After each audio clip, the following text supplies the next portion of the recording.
But Radio Campesina started with a dream, with wanting a group of farm workers wanting to have a voice. Listening to Radio Campesina was kind of a staple in our household. My dad would be making food for us to eat and would have the radio playing. My dad always kept it on because he knew it was a source of reliable information for him.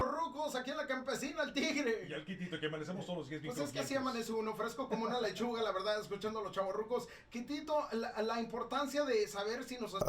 Misinformation is really easily fed to the Latino community.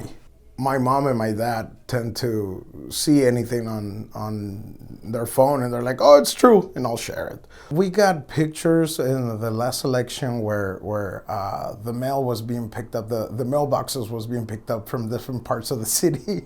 It ended up not being true, but they're like, oh, be careful, because they're picking up the mailboxes from here and here and here. If you're trying to drop your ballot, it's not gonna work.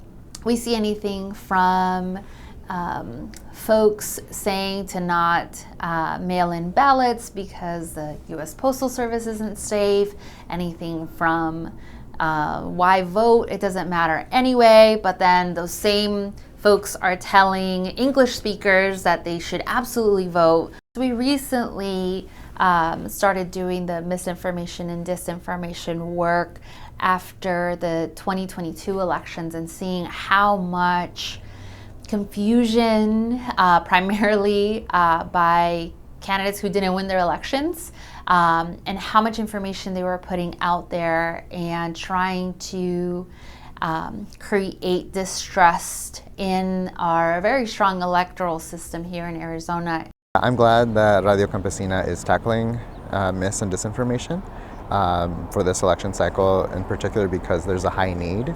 There aren't many organizations or folks that go onto Spanish media to combat